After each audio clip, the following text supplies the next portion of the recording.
Welcome back to Real Estate Mindset. Today's video is going to be absolutely bonkers, and good morning to all of you. Happy Sunday. I hope you guys have a great morning.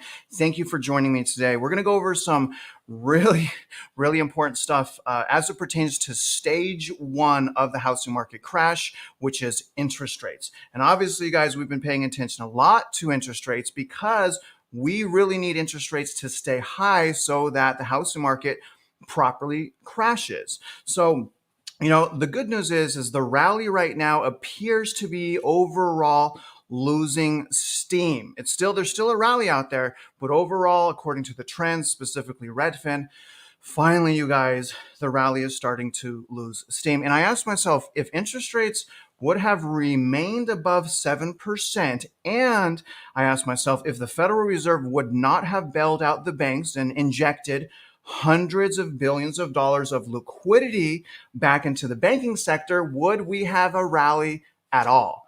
I don't think we would have, guys. I think that we would have been well on our way to continued reset, and not even if prices didn't go down.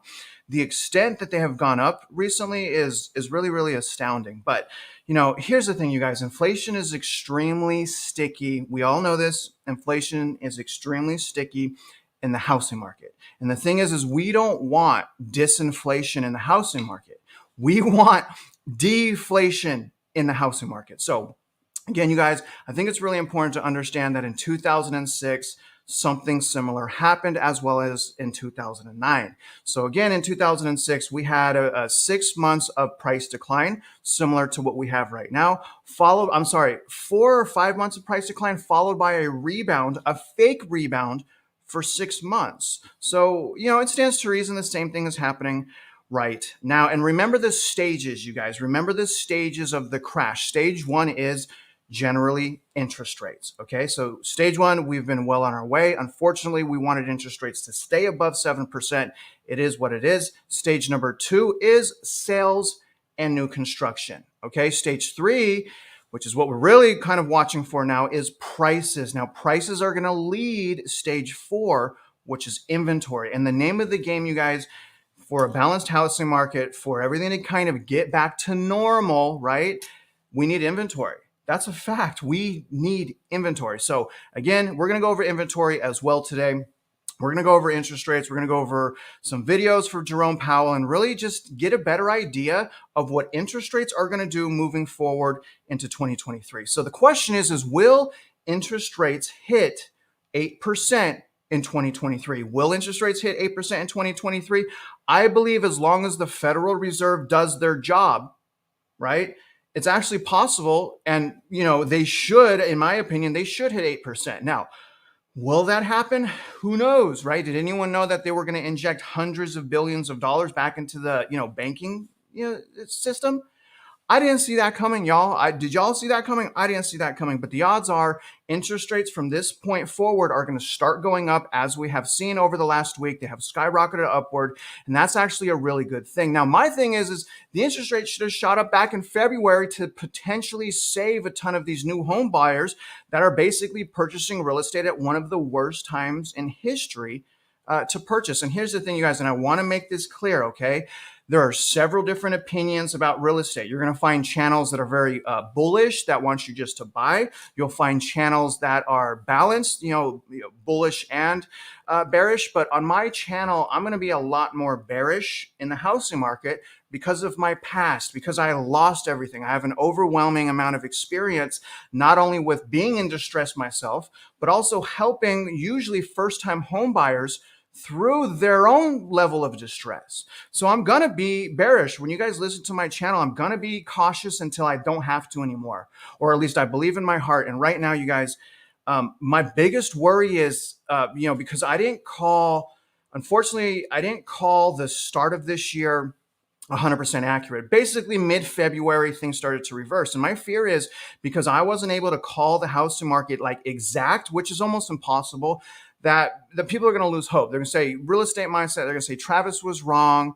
It's just time to buy. We're just going to go buy right now because home prices are just going to keep going up. That's my biggest fear. When the reality is we all have to make our own decisions to buy. But what I'm saying is if y'all are buying right now, or if you want to buy right now, at the very, very, very least, okay, prepare for the worst. Prepare for the worst. Just don't go in with false expectations. If you do that, I believe you're going to be ahead of 90% of other recent buyers. But I'm sitting this one out, you guys, and I'm being very transparent. And real quick, before I jump into the Ben Bernake video, let me explain where I'm at in my own personal home buying journey. So stressful, you guys. You guys may have noticed, obviously, I took a break at the beginning of this month. I needed that, but I haven't been putting out as much content. And the reason that is I've been a little bit stressed because I only have 39 days left before I need to move out of this rental house that y'all can see behind me. So I still have not found a place to live, and I have 39 days. So I am stressed out, you guys, and I am looking for houses every single day. If I can find a great deal right now, I'm going to buy a house right now because I'm prepared. But regardless, again, you guys, we're going to go into interest rates. We're going to go into the banking sector. These are very, very, very important things to consider and to pay attention to. So where I'm going to start you guys out is we're going to quickly listen to a video, from basically listening to Ben Bernake speak about the banks. Okay. And again, this is what I'm saying. We keep hearing the Federal Reserve and the federal officials saying that the banking system is great, right? That it's very strong, it's great, there's no problems. But the reality is, you guys, it should be strong. They should say the banking system is strong. They just we pumped in hundreds of billions of dollars. Shouldn't it be strong now, right? They pumped in the liquidity. I'm calling it quantitative easing. Y'all can call it whatever you want, but let's listen to what Ben Bernake said. And here's who he is. He was the federal chairman back in the great financial collapse. Okay, so, and a lot of people don't trust Ben for obvious reasons because it seemed like he straight up lied to Congress about the subprime collapse when we were in the midst of it. So in 2007, like mid 2007, he's like, don't worry about, the subprime, mortgage-backed securities and all that stuff. When the reality was behind the scenes, it was a total catastrophe. So a lot of people don't believe him, but I want you guys to listen to what he's saying. I found it very intriguing that the Federal Reserve bat out Ben. That's intriguing to me. To me, with that, I don't know why they would do that, but I think the Federal Reserve is going to raise rates next meeting. The market's also starting to price that in, but let's listen to this. This is about a 3-minute video. After this video, you guys, I'm going to take some questions and we'll move on. And good morning to everyone. And banks and the real economy is critical for even understanding traditional business cycles. So with that as background, we have just experienced a period of stress in certain parts of the banking system here in the United States. So I want to get your take on those developments, how you think they match up compared to some previous episodes and what they might mean for the economy. Well, in some dimension, the recent crisis has followed the standard sequence. I don't know anything about Silicon Valley Bank other than what I read in the paper, so please don't misinterpret this. But it was a classic situation where they had assets that were subject to risk. In particular, as interest rates rose, the value of their long-term assets fell and their capital fell. They had hoped to hedge that by their deposit franchise, where as interest rates rose and interest rates moved more slowly on deposits, that would partially compensate. But they were dealing with customers who were very social media savvy, and that didn't really work. So after the decline in capital, you had the second stage, which is runs, people taking out their money, which ultimately led to the collapse of the bank, despite, I may add, the good efforts of the Fed and the FDIC to provide liquidity and provide support for depositors. The third stage of a banking crisis is contagion, and people looked at other banks and said, oh, they look sort of vaguely like Silicon Valley Bank. They got the same number of letters in their name and all kinds of things like that, and that caused people to begin to remove deposits elsewhere.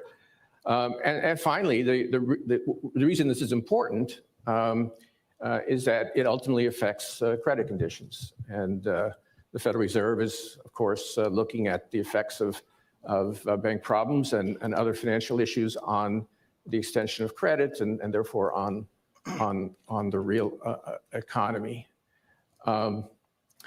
So, in that respect, I think it's very similar to other crises. I think it's different from the global financial crisis in many ways, including its scale and scope, of course. But I would mention a couple of things, a couple of important differences. One is that the impaired asset in this case was U.S. Treasuries, which are very different assets in kind from subprime mortgages, in that U.S. Treasuries can always be valued accurately, and so there's not the uncertainty that was associated with subprime mortgages. And secondly, as the economy declines, if it does decline, U.S. Treasuries actually become more valuable rather than less valuable, and so there's kind of a countercyclical effect. So that's one very important difference, I think. And then the other worth mentioning, but very important, is that relative to, say, the GFC or the Great Depression, overall, borrowers are in much better shape, than they were in these previous episodes. And that makes a big difference, both in terms of the stability of the banks and also in terms of the impact on consumer spending and the economy in general. All right, guys. So that was Big Ben talking. Let me know what you guys think of that. I'm going to set up my next stuff here. But y'all, did y'all like what he was saying? Did you not like what he was saying? Kind of feel like we got to take what he's saying with a grain of salt, but I always enjoy listening to other people, especially if they have opposing opinions, and their opposing opinions make sense, right? They're not just emotional ramblings, which we get a lot in this, sector here, obviously, you guys. But I'm gonna pull up some other stuff here right now, and we're gonna move on, and I'm gonna show you guys what actually interest rates skyrocketed up to, as well. And I'm gonna show you guys also from an affordability standpoint. So I'm going to pull up, this is really cool. I haven't done this with you guys yet, and we'll do that after we look at interest rates, but I'm going to show you guys from an affordability chart standpoint. Like right now, like the household income to mortgage payment is mid 30% right now. I'm going to show you guys historically what the affordability chart is generally at. And if the Federal Reserve goes down to like 3%, what does that make the affordability ratio, right? If rates go down to 5%, what does that make the affordability ratio, right? So I've asked those questions and I actually charted that out for you guys. I thought it was really interesting.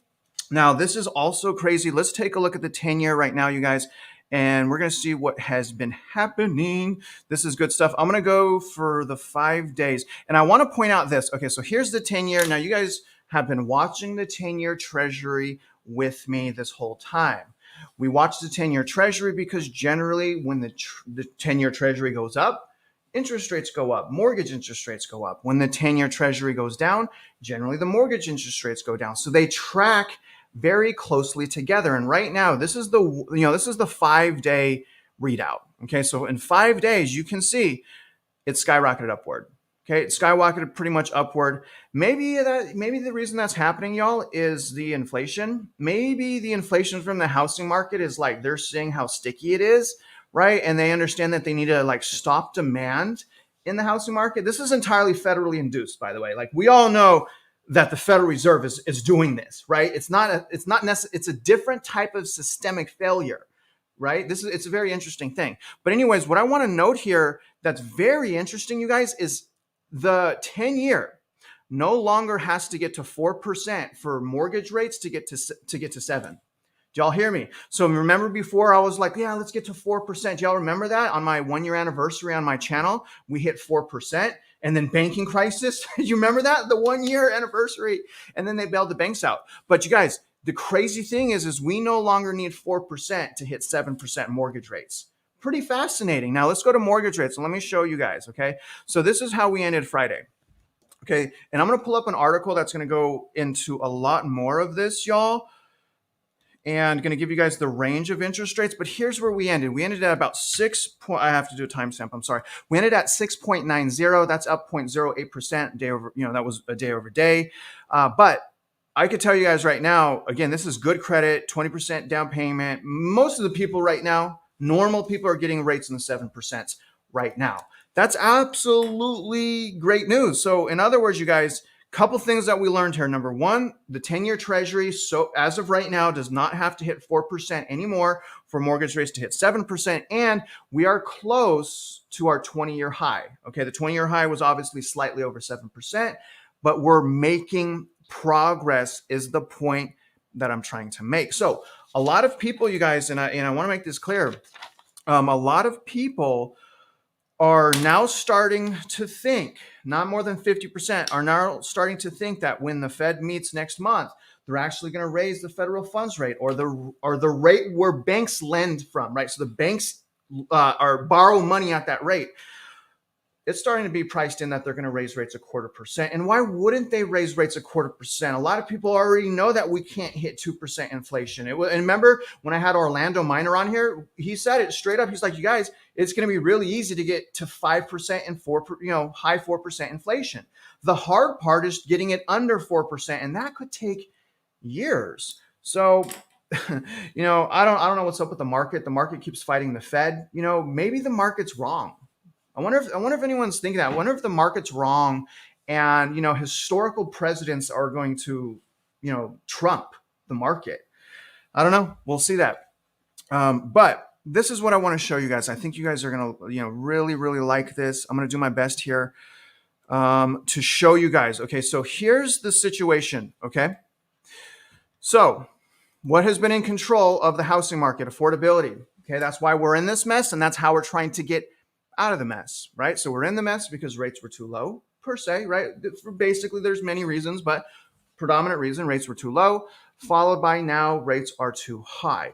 So I'm going to take a look at it. I'm going to show you guys the payment to income ratio at different levels of interest rate. And the reason I'm going to do that is I want us all to understand how important it is.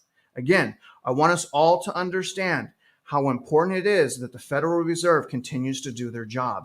I want everyone to know that the real people here that are in charge, it's the Federal Reserve, but I'll also argue the consumer's in charge, right? The government is supposed to be the people. Anyways, we won't go there. But I wanted to note, and this is from February. Right now, we're probably sitting at 34%, maybe even higher. So this is old data, but I wanted to point out that right now, as of February, and it's higher currently, but as of this chart, we're sitting at 33.2%. Okay, that means the 33.2% of household income goes to paying off mortgages. Okay, now let me show you this. So in order to kind of have a balanced housing market, let me show you what we've been at historically, y'all. Let me go into this camera right here, actually. Okay, I want to show you what we've been at historically. Okay, let me pull this up for you guys. I'll go like this. Okay, let me get my picture out of the way here. Okay. You guys know I can't draw very well. I'm getting better. Did you see how I have a pre-existing line? Took me 3 times, and that's the straightest I can even get that line. You guys, I know I'm a mess. I'm a hot mess. I told you guys I got to move in 39 days, and I have no idea where I'm going to move, so cut me some slack here. But anyways, this red line essentially represents 20%. Okay, so I've drawn a line. Here's the 20% right here. Okay, so I've drawn a line at 20%, and I've done the best I can to make a straight line all the way across. And I want to point out that essentially from 2011, okay, to recently, right here, okay, generally the payment to income ratio is about low 20%. Let's say 22, 23, 24% of median household income going towards mortgage. All right. So again, for the last decade up until recently, we're sitting at low 20%. Do y'all see what I'm saying? Do y'all get this? So what happens now, you guys, if the Federal Reserve pivots too quickly, which is really concerning. If Federal Reserve, and I don't think they will, but if the Federal Reserve pivots too quickly, they lower interest rates, obviously specific to the housing market, that's going to be extremely, extremely bad. But just how does that affect affordability? So what I'm going to do, guys, is I'm going to pull it up and I'm going to show you guys what I have done to calculate this for you. I find this very, very interesting. Where is my mortgage calculator? So I'm going to pull up this mortgage calculator. I've already kind of reverse calculated important information based on that. So I had to figure out what the average mortgage payment was on their, with their chart. I had to figure out average loan amount, interest rate, household income. So I figured all that stuff out by reverse formulating all of this stuff. And the average loan amount that they're calculating on the form that we just saw is $334,500. The current interest rate that they're using is 6.42%. Okay. So right now, and this is the payment, and if you guys go back to that chart, you'll see that's the same payment that they're referencing. So right now, at a payment of $2,097, that puts us at an affordability ratio of 33%. Do you guys follow me? Okay. 33% is way too high. which is why I'm so shocked. There's so many consumers spending money right now. That's what's so shocking to me, because it's so unaffordable, right? So what happens, you guys, if the Federal Reserve pivots too early, and let's say they drop interest rates all the way down to 5%? Watch the payment. The payment goes from 2097 to 1796. Now, some of you may remember me saying that once we balance out, I believe as long as interest rates stay in or near 5%, we should be okay. So right now, at a payment of 1796, y'all, okay, the affordability ratio, tell me what y'all think it is. Now, remember, historically, we're low 20%. So even at 5%, all right, at this payment, the affordability ratio is 28.4%. So even at a 5% interest rate, that's at the upper level of unaffordability. Okay, very interesting. Now, what if it drops down to 4%? And I'm going to ask you guys why here in a second. So if we go down to 4%, that drops the payment all the way down to 50. Wouldn't that be nice to save another $500 on your mortgage payment, first of all? But it drops the payment down to $1,597. So at 4%, we would be at an affordability ratio right now of 25.2%. Which means we would be over the national average over the last decade, even if rates were at 4%. So let me ask you guys, okay? What does that mean? What does that mean? Even if we dropped interest rates down to 4%, we're still at 25% unaffordability ratio, okay? What does that mean to you guys? Let me know what that means to you guys. To me, let me see if we get anyone's commenting. To me, what that means is that's showing us just how overvalued houses are. If we have interest rates in the 4% and yet our unaffordability level is still 25.2%, that's kind of telling us that, well, maybe that means that the prices are still too high and that fundamentals are still not there. So if fundamentals are still not there and inflation is still high in the housing market, as we can see from the median sales price going up, because inflation is like going up. We don't want disinflation. Okay, disinflation is it goes up slower, right? We want deflation where it goes down, right? So just wanted to paint that picture, you guys. But again, we do need more inventory, all right? And that is a fact. So what I'm going to do is I'm going to show you guys now inventory. But that last segment is, again, just to show you guys how out of control the housing market is, how broken it is on fundamentals.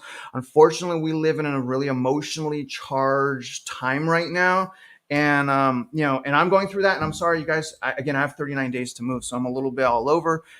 It is what it is. But let's go over inventory stuff right now, y'all. And I think this is going to be really good for us to look at because we do need inventory. That is the final stage of the crash. Again, remember, and that is led by prices. So we do need more inventory. Let's take a look at where we're at right now. I'm going to start by, and this is the most up-to-date information I'm going to show y'all right now. Let me pull it up on the screen here. Good morning. I see you. See you guys. Tony, everyone, appreciate you. All right. So and you guys are probably familiar with this. This is the months of supply for new homes. This is only new homes. And I just wanted to say, historically, we're at about 5 months. If we look here pre-COVID, about 5 to 6. Okay. So we're like 5 to 6 months the last 10 years. Right now, we're sitting at 7.6. So I'm making the point that in new construction, okay, which is stage 2 of the housing market crash, the inventory is exploding. The months of supply is exploding. The inventory growth is exceeding the demand in new construction. Okay, new construction is different than a resale. So new construction, regardless of the stocks being 52-year highs, new construction is only a matter of time, in my opinion, before it starts to fall apart because of the excess inventory that they do have, right? And also, and we'll talk about resale because we don't want to necessarily always buy new houses. You guys may have seen the video I put out on Friday about those homeowners. Now that led me down a path and the biggest problem with new construction outside of the quality of construction is the arbitration clauses. The arbitration clauses that they put in the deed, they put it in the deed, you guys. That prevents homeowners from essentially suing.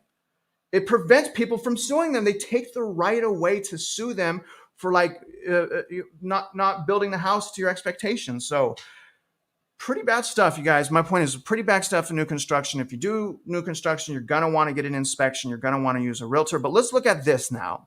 This is the active housing inventory count in the United States. This is FRED. This is active units. This is not pending. And what I want to point out, you guys, is although, yes, we did go up, okay, we did go up in inventory month over month in April. However, look at this. You can kind of see it here. It didn't go up a lot. It only went up about 1,000 units, which is really bad, right? Now, the reason I'm pointing that out is again, we need more inventory, and we are about to go into the months right now of traditionally primo months of inventory. So what I'm saying is the next few months, really important. It's really, really important that we see from an active unit count that we see, again, next 3 to 4 months, we need to see inventory go up. If we don't see inventory going up the next 3 to 4 months, y'all, we may be in, some pretty serious trouble for quite some time. But if inventory does go up this year, in my opinion, we can kind of get on our way in this reset. We can get prices down like they did at the middle of last year, but we really, really super duper need this to go up. So we'll keep our eyes on that, but it has not gone up from in April like we wanted it to. But again, May, June, July, August, really, really big months. So we'll keep an eye on that. But right now, you guys, again, it didn't look good, okay? It didn't look good. This will update probably in about 2 weeks. Last time it's updated was May 4th. But let me show you guys this. Let me show you some good news, okay? We're going to look at some more recent data. Now, thank God, okay? Thank God, because I was stressed. I was definitely stressed about this. Now, we finally had an increase after, 4 months, you guys? 4 months of hell, man. Like 4 months of seeing consumers go back and buy. But thank God now inventory is outpacing demand. Finally, it's like here we see right here. Okay, 5 months of hell, you guys. Not hell, but like 4 months. Maybe like 3.5 to 4 months of hell. Like, oh my gosh, because look, we started the year like perfect, man. 4.5 months of inventory we started this year. And then what happened? Bank bailout. I'm just saying the bank bailout. But anyways, we're up. Finally, 0.7% year over year. Yes, we're up, but we're up from 2.6 to 2.7. Hopefully what I'm saying is, guys, obviously that's barely any, but at least it's a trend going up and not going down like it was going down. You see that? So it was going down. We see a slight increase here. We saw a slight increase in FRED as well. So hopefully we are going to continue to see that go up like we're seeing it go up in new construction. All right.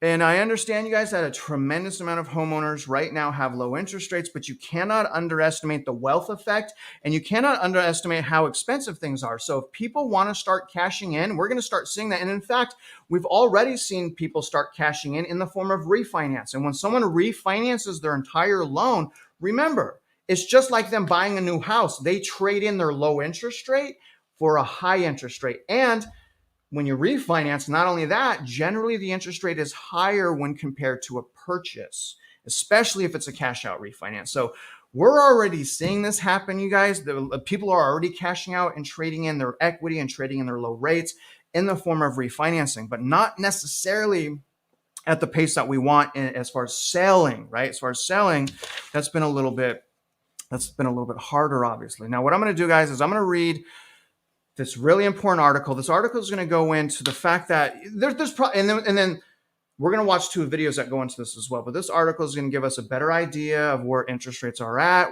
where they were at, and what's going to happen in the future. Now, after this article, we're going to go in and we're going to look at 2 additional videos from based on what Jerome Powell has said, where basically people are saying, hey, we have to continue to increase interest rates.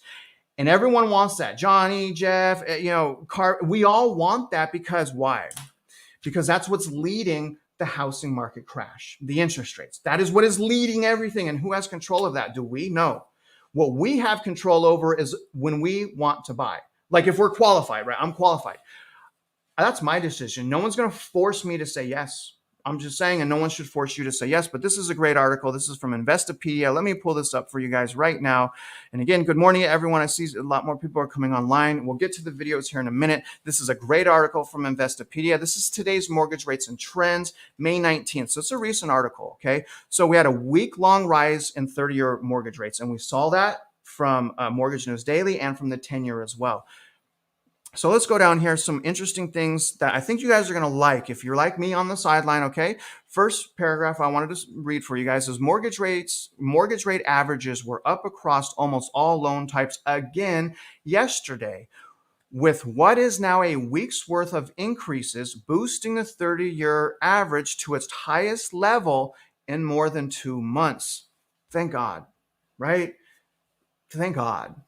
Because I'm like, man, when we had inventory growth and we're making all this progress, like the interest rates go down, like what type of whiplashing? This is like a horrible whiplash. I feel like we're getting into car accidents like every other month, and we just don't know what's going to happen. I mean, it feels like that. Meanwhile, the 30-year mortgage refinance rate average surged almost a quarter percentage point. And that's what I'm saying, you guys. When you refinance, people think they may be dodging a bullet by cashing out a refinance instead of selling. But look at the spread of interest rate. It can be like a half a point higher to do a cash out refinance. You guys see that right here. So this is the national average interest rates according to Investopedia as of 2 days ago, with the average interest rate sitting at, look at that, guys. I told you the stuff we're looking at Mortgage News Daily is like good credit, right? Look at the average rate right now. 7.09%. And this is why we're starting to see the rally simmer a little bit, right? Cooling off a little bit, because they got to keep jacking up the interest rates. But let's keep them there, right? Let's not play games. Let's keep them elevated so that we can get this over with. But look at this, which is very interesting. FHA is actually higher. I found this interesting than the average because generally FHA is lower when you compare credit scores. So what this is telling me is low credit. If the average FHA is higher than the average interest rate, that means low credit. Maybe not. But regardless, look at the refinance, 7.65. Jumbo being lower is just shocking to me. 15-year at 6.33. The ARMs are at 7.11. So listen to this, guys. Your adjustable rate mortgages are higher than the average interest rate and only slightly lower than FHA. Y'all can get an ARM if you want adjustable rate mortgage. I would not suggest it, but look at this, you guys. This is very interesting. Here's the trends of the interest rates, and here's why we really need to keep our eyes on data, and why I'm constantly saying there's a lot of emotion, and everyone needs to agree that purchasing real estate is a very emotionally charged process. I get emotional myself. You guys see how much of a wreck I can be sometimes, but this is a 90-day range. This is our 90-day range. Very interesting here. So basically about a full percentage point swing. So on 30-year fixed, the swing for the last 90 days is 6.4 to 7.3. Again, I wish this was closer. I wish it would have been 6.9 to 7.3, right? But again, rates went down, unfortunately, what happened? Let me ask you, do you guys remember when the rates started going down again this year? I don't know. Comment if you remember the exact moment rates started going down this year. Do y'all remember that? Let's see if anyone guesses it right. Okay, do y'all remember when did they go down and why did they go down? Let me see. Anyone got that? We're going to move on. They started going down after they bailed out the banks. You guys remember? Look at the charts. Go back to the interest rate charts. Anytime we had news of the banking crisis, the interest rates went lower. Horrible in the housing market, obviously. Now let's read this, you guys. Let's see here. Okay, today's national mortgage rate averages.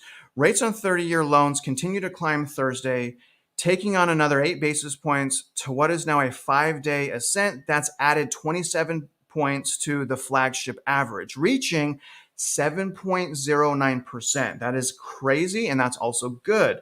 The 30-year average is at its highest point since March 9th, when it hit 7.25%.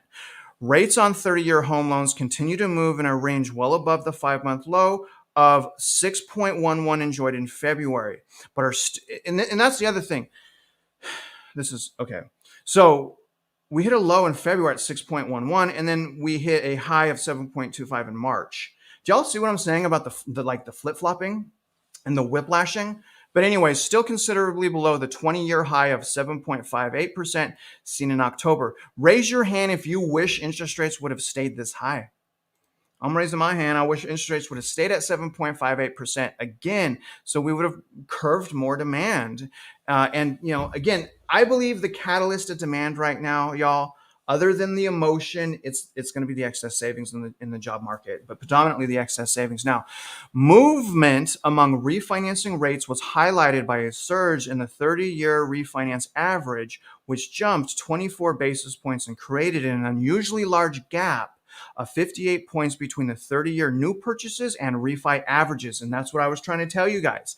It's a lot higher. So for a normal rate, it's 58 basis points or 0.58% higher to do a refinance. So people cashing out into higher interest rates, again, you're still in the same situation, if not worse than buying.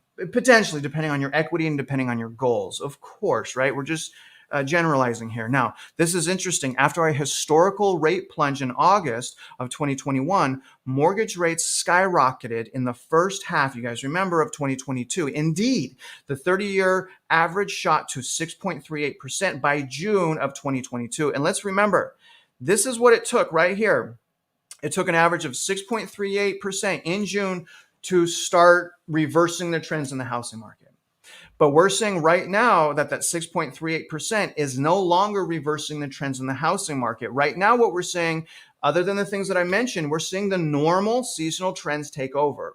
And again, the catalyst, in my mind, other than the sentiment, job market, excess savings. Now let's go down here. This is important. This is important. I highlighted this because I was like, wow, Investopedia, this is great stuff right here. I see you, brother. Thank you for the super chat. I'm going to pull that up here in a second. Now, let's see here. Hopefully I did not timestamp. Darn it, you guys. I didn't timestamp this article. I'm going to timestamp the article right now. Oh my God. Okay. Important. The rates you see here generally won't compare directly, listen, with teaser rates you see advertised online. You guys may wonder why, you can see interest rates lower online is generally because they're advertisements designed to get you to pick up the phone and call. So internet lenders usually are going to advertise lower rates, and it's usually complete garbage. So beware. Since those rates are cherry picked as the most attractive. So they're doing like cherry picking. It's not even real. They may involve paying points in advance, or they may be selected based on a hypothetical borrower with an ultra high credit score or taking a smaller than typical loan given the value of the home, so a higher down payment. So just be careful. Again, look at these averages and a daily change of 8 basis points. That's good. VA changed substantially as well. This is very, very interesting to me how high VA is right now. VA is high. VA is matching FHA. That's surprising to me. Here's all this 20-year, 15 years way lower, 6.33 on the 15-year. Obviously, 15-year is ideal, but you're locked into a higher payment. So if you want to do a 15-year loan but not be locked into a higher payment, what you generally need to do is do bi-weekly payments and add $100 or $200 towards principal each month.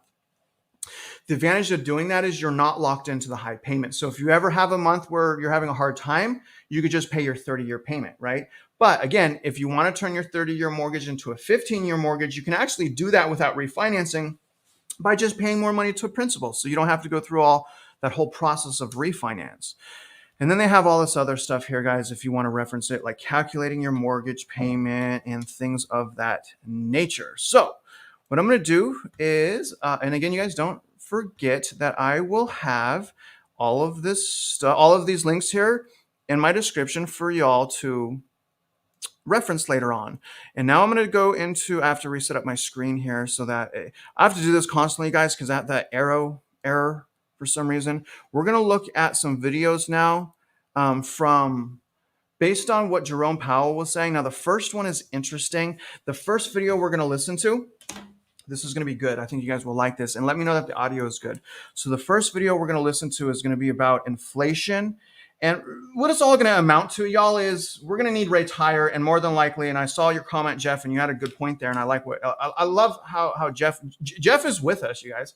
But anyways, I'm gonna let this play, you guys. You guys make up, formulate your own opinion here. But we're gonna go on inflation. I think the interest rates are going to be higher in June. I think they're going to raise it a quarter for sure. I don't know though. But take a listen to this, you guys, and then we're gonna listen to one more video, and then we'll be done. I got my time stop, Cindy. Thank you. Hike path, we want to bring in Greg Ip. He is the Wall Street Journal's chief economics commentator and deputy economics editor, too. And Greg, You had a great piece. I think it was earlier this week, maybe it was last week, but it made me think about things differently. Just the idea that this 4 to 5% inflation, while it's lower inflation, is kind of getting stubbornly ingrained, and consumers are getting used to it, which means companies can then raise their prices.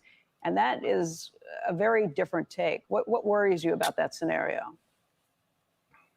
Well, you know, the fact that companies are boasting about their pricing power and that they can raise prices without losing sales is telling us they're just not getting a lot of resistance from consumers. And I think that's for two reasons. One, first of all, consumers are feeling pretty flush. You know, their wages are going up, job growth is very strong. And number two, I think there's an element of them getting used to it. You know, if they were used to 2% inflation and the supermarket raised prices on them, they might say, whoa, I'm going to, you know, shop around a little bit. And that's not happening. And, you know, going over some of the Fed speak that Steve was just referring to, the thing that I find quite striking is that pretty much everybody, the hawks and the doves, agree that inflation is too high right now, and it seems to have stalled out. We went from 9% to 5% on the headline inflation rate, and now we're sort of stuck there. The core inflation rate is, you know, moving along at 4 to 5%. Not much evidence that it's moving down. So the only thing that really sets the hawks and the doves apart is that the doves think, well, give us a few months and all that Fed tightening and bank weakness will cool off the economy and bring down inflation. And the hawks are saying, I don't think so.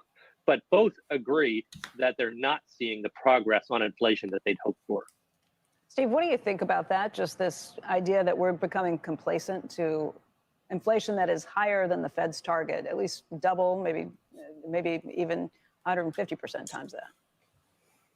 Yeah, and I'm trying to imagine, this is not scientific, Becky, but it's cultural. And I think the best person to read about this is Tom Barkin from Richmond, who's talked about this notion that up until we ran into this inflation run we're having now, the culture inside companies was one of you wouldn't raise prices. The supplier would call and say, I have to charge you more. The guy would say, you know what, you go back and sharpen your pencil and find me a different price that's lower. Now, the way I begin inflation speeches right now is the most important element, Becky, is that the cat is out of the bag. The cultural notion of the ability of company to raise prices is now dramatically different from it was. And what I worry about, and I think what the Fed, listening to Greg, I think Fed officials freak out when they hear what Greg is saying. And I worry about the following conversation. Hey, guys, listen, I got some good news for you. The price increase this year is not going to be 10%. It's going to be 5%. And if that 5% becomes ingrained and becomes something that's a salve to the purchaser, that's when the Fed is in trouble and it loses its 2% target. Greg, what do you think they are most likely to do at this meeting in June? Right now, I think pause is still the likeliest path forward. And I base that mostly on what sort of the top leaders have been saying. I base it on what Jay Powell said at his last press conference, on what John Williams said at his most recent speech. And of course, we'll be able to have to update those views once we hear from both those folks later today. But I think it's interesting, as Steve was saying, that the probability is starting to shift in the market there. And I do think that reflects both the tone of the Fed talk here and the flow of the data, which has just not been very friendly. I mean, just look at this week's number on jobless claims, right? The rise in claims had been about the only evidence we could see that the labor market was cooling off. It all reversed just in the last week. And everybody seems to agree that a cooler labor market is a prerequisite to getting core inflation back down. Okay.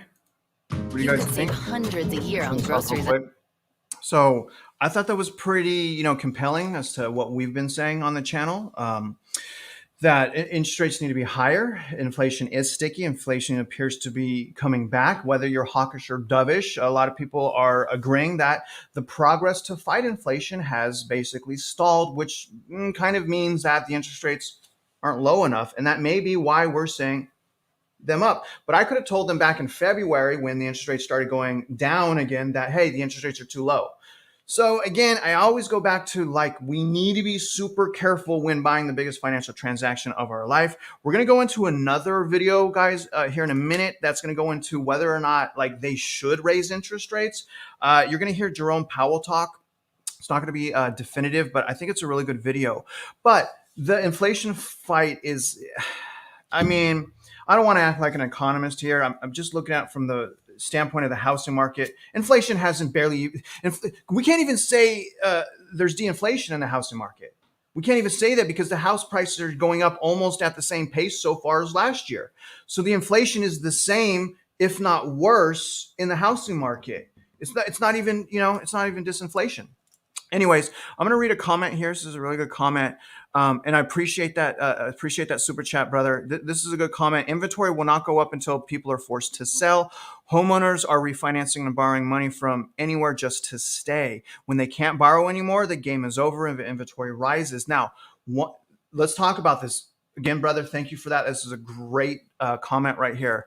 So, what is one of the things? So, let's talk about borrowing anymore. Okay, let's call that credit tightening. Now, we kind of did credit tightening rapidly in June of last year. Well, March to June of last year in the form of higher interest rates. Higher interest rates are a form of credit tightening because generally in order to get credit, there are rules and guidelines and qualifications, right? One of those qualifications is something called debt to income ratio. The higher the interest rate, the higher your debt to income ratio goes. If your debt to income ratio is too high, you don't qualify.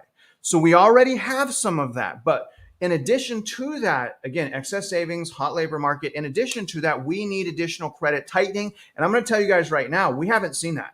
We haven't seen real credit tightening in residential lending. I'm going to tell you that right now, at least from a policy and guideline standpoint. We haven't seen that. In fact, I will argue we've actually seen credit loosening. And I'll go there in a minute. Well, I'll go there in a different video, but this is crazy. So I agree with him. Now let's talk about forced selling. Now, we do need inventory. That's a 100% fact. We do need inventory. So let's ask ourselves, and again, brother, thank you for that question or comment. It was great. So where do we get forced selling, y'all? Comment below. Where does forced selling come from? Nowhere. We're not going to have forced selling. This is a good topic. Talking about forced selling, that is where we need to stay. We need to stay and we need to ask ourselves, I asked myself too, like, what would fuel buying? And I think we figured that out. Labor market, excess savings, bank bailout. Okay. But what's going to fuel people having to sell? Well, the number one thing is going to be unaffordability. Okay. Well, that's going to be one of the things. I did a hypothesis on that. Obviously, homeowners right now are getting squeezed. Everyone is getting squeezed. Rich, middle class, lower, everyone's getting squeezed right now. So people will sell their house, specifically second houses, investment houses. If they have more than one house, if they need money, they're probably going to sell. That's one thing, forcing them to sell because they can't afford. But let's keep going. Another area where I see forced selling is for sure Airbnb. As more and more states, counties, countries start like crippling Airbnb, more and more of those Airbnb investors are going to start selling those houses. So Airbnb, we will get inventory. How much? I'm not sure. Honestly, that's what I think. If Phoenix did something like right now, if Phoenix, Arizona, like banned Airbnb, immediate crash. They have so many Airbnbs. It's just shocking. Now, another thing is flip investors. Flip investors will have to, any flip investor is almost having to force sell their house. They're not designed to hold the property. They need to sell, right? So investors having to sell as well. And I'll go investors the whole way down, all the way up to institutional investors like Blackstone and Invitation Homes. How do I know Invitation Homes? First of all, I don't have to guess here. The number one institutional investor right now, okay, the number one institutional investor right now for single family rental homes is selling more than they're buying. So it's already happening on an institutional investor level with the number one institutional investor in America for SFR rentals, okay? It's already happening, but we want it to happen faster, right? We want it to happen faster. So forced selling, you guys, and obviously here's the biggest thing. The biggest thing of all, this is just what we have right now as far as forced selling. And it's, as we can see, so far, it's not enough. Job loss is unfortunately the name of the game. It's going to be hard for us to have a housing market crash continue without unemployment. That's straight up. And remember this, what tracks unemployment? What in unemployment, what tracks that? Mortgage defaults, right? Or delinquency. Mortgage, not default. Well, kind of default, but delinquency. So unemployment and mortgage delinquency tracks hand in hand. And if this labor market somehow doesn't, get cooled off, it's going to be real hard for that price crash. So again, it's really hard to say this, you guys, but I think what's going to be really closely resembling price crashing is unemployment. I think we watch because that's a really sad thing to happen. And here's the thing, you guys, most people that are buying right now, they've never gone through anything like this before. Most people have never, ever in their adult life have gone through an inflation period. And most people in their adult life have never gone through an unemployment crisis.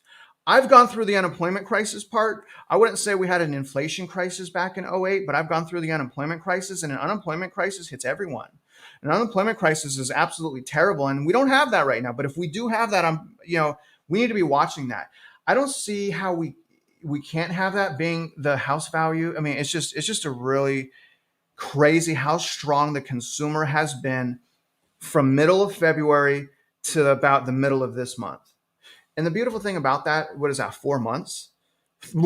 So we had less than 4 months of a rebound. It's now cooling off. That's not even keeping pace with 2006. 2006, they had a 6-month rebound. So if home values do not continue to rebound right now, then the rally is shorter and smaller than 2006. So we already know that the decline started faster, sharper. So if the rally is also shorter, you guys see my point here? Maybe we should look into the future. Now, I understand '08 was different. Foreclosure, bad loans. Okay, I understand it's different. And things right now are way more, in my opinion, they're way worse off. They're way worse off because now these low interest rates, this money printing is injected in the bedrock of the housing market. So how do you break it? Right? It's a lot of pain. It's a lot of pain. Anyways, a lot of people haven't gone through this. It's really astonishing. So I'm going to play another video right now, y'all. I just want to make sure. Let me know that the volume is going to be up. This is good. This is about interest rates. I think you guys are going to love it. It's going to give us a little bit more perspective on whether or not they're going to raise interest rates. I love all you guys. Thank you for joining me as well. Jeff, if you can, man, let me know that you can hear this. You guys, let me know if you can hear this. Okay, here we go. Enjoy. Ready today. We have more, don't we, Steve Leisman? Yeah, Jim Bullard, talking to the Financial Times, is saying that he's inclined to back another rate hike. He says he has an open mind for that June meeting, but he'd like to take out some insurance against higher inflation. And Scott, this happens after Lori Logan, the Dallas Fed president, perhaps known as somewhat less of a hawk than Jim Bullard, saying that the data do not validate a June pause. She says we're not there yet when it comes to a pause. And it comes after Phil Jefferson this morning in the 9 a.m. hour gave a speech where he was kind of in the middle, kind of said, inflation is too high. And what's happening, Scott, I think is important, is all these Fed officials seem to be downplaying the banking stress. You remember the banking stress was the thing that was the concept that it would cause the economy to slow much further, cause inflation to slow further. And now we're just hearing less concern about. I want to pause this real quick because he's making a great point. We were told that banking crisis would help us. We were told that banking crisis would tighten up credit. At least, and again, I'm pertaining this to the housing market. But the reality is, y'all, the exact opposite in the housing market. So far, it takes time, but the exact opposite has happened. Now, obviously, it takes time. They should reverse. But right now, the exact opposite has happened. Who do we trust? Is this hard to call or what, y'all? This is hard. About that at this point, and that brings the focus back to inflation, brings the focus back to raising rates. And I will tell you, I just want to give you a fresh quote on this. The probability of a June rate hike is now 30%. It was up from 20% this morning. Still an odds-on bet in the market for a hold at 70%, but inching up. And we're hearing several Fed officials, including Fed Governor Bowman last Friday, also hinted that she would be inclined to raise rates. And I want to tell you guys that that's actually gone up after this video. I believe we're sitting at high 30s or 40% now. Market guess, it's just a market guess that they're going to actually raise interest rates at the next meeting in June. That was like super low, like he was saying. I think it was even lower than 20% at one point, but that's kind of skyrocketing upward. And I wonder if the market's wrong. I've asked you guys this. Does anyone think that the market could be wrong and that really they shouldn't fight the Fed? I don't think that they should fight the Fed. I think that the market's wrong, but the market thinks that the Fed is wrong. I wonder who's going to win. Let's keep playing. I just don't think we can go into this June meeting at this point with still plenty of data to go. I don't think we can go into this June meeting, Scott, thinking that it's an all clear on a pause. Oh, no, obviously not. The question, Steve, is whether the market is taking the Fed seriously enough. That's one question. And the other is whether the Fed is taking what's happening maybe underneath the surface, or at least the fears of what might happen, seriously enough in its own right, in terms of commercial real estate, what still might be to come as it relates to the regional banks that they're so willing to apparently declare all clear. Yeah, and Scott, I have to report, I did talk to some bankers last night at an event, and they did not seem overly concerned with what was going on, at least on their books. They feel like they have the deposit flows under control. They know they have to pay more. They know these are going to be difficult times to get through. They would like some tweaks and help from the Fed in a variety of ways. They were not happy about the idea of the Fed raising rates once again. But the idea being that you did not get a sense last night of a crisis, and I'm not hearing that again in what Fed officials are saying as well. So they seem to feel like the worst is behind them. There could yet be additional bank failures, but as you have been talking about, those regional bank stocks have been up the last couple days, and that's been something that's created a little bit of confidence there. So they're going to turn their attention towards inflation unless they have a reason not to. And that credit issue you mentioned, it's still down the road, but I don't think it's going to stop the Fed preemptively from doing what they think they need to do when it comes to fighting inflation. Okay. Steve, good stuff. Thank you very much for bringing us those headlines from Jim Bullard. That's Steve. Okay, guys. So this is a good comment here. I think this is going to be good to kind of end with right here. And this is what I'm saying. So this is what JB says. And JB, thank you for commenting, man. Honestly, rate hikes won't matter as much as the psychology of raising interest rates, or rather, let's call that consumer sentiment. So the emotions are, like we've been saying, are incredibly powerful in the housing market. And basically what the consumer is thinking is what will happen. And that is especially true because remember, back in June is when all of the trends started reversing. And back in June, we had even more excess savings. Back in June was still a red hot labor market. So why back in June, with more excess savings, with a red hot a red hot labor market, why did all of the trends reverse? I think it's the consumer sentiment. And that's why I think that, again, when we saw these trends start reversing was in February. It was in February. We can look at that Case-Shiller, okay? It was in February when the Federal Reserve bailed out and injected. So it's not only emotional now, they also injected hundreds of billions of dollars back into the financial system.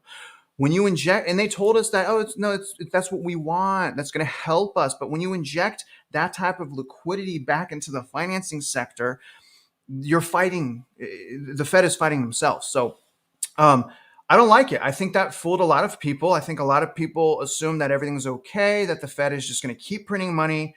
And that's dangerous. And it's especially dangerous if you haven't gone through this before, right?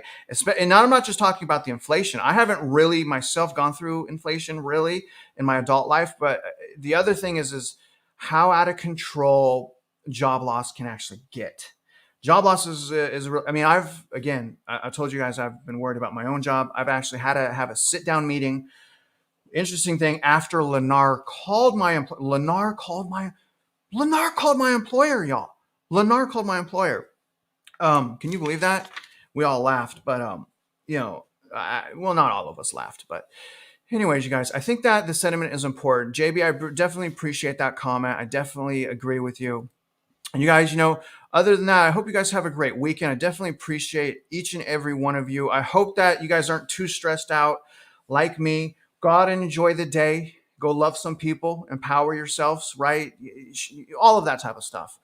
So I think I'm going to get out of here, y'all. And I love you guys. Yeah, Lennar. Yeah, exactly. So the thing with Lennar, a structural report, just in case you guys saw the story, it's a really horrible story. I had to be careful people didn't victim shame her because by victim shaming her, it's going to make it appear that these new home builders, it's fine what they're doing. So that's why I asked the questions the way I did, you guys. But I will assure you that I'm paying $800 of my own money, and I'm not rich. I'm telling you guys, I am not rich. I'm renting. But I'm paying $800 for a structural engineer to come out to her property on Monday to give us a report. I'm also going to make sure that she's, I'm just her friend.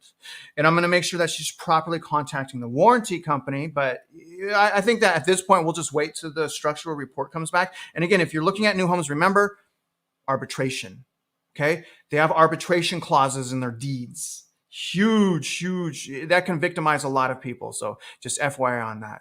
Now, other than that, guys, Jeff, love you. Cindy, love you. Elijah, everyone, Kim, Ray, KOV, David, Melissa, Kim, appreciate all you guys.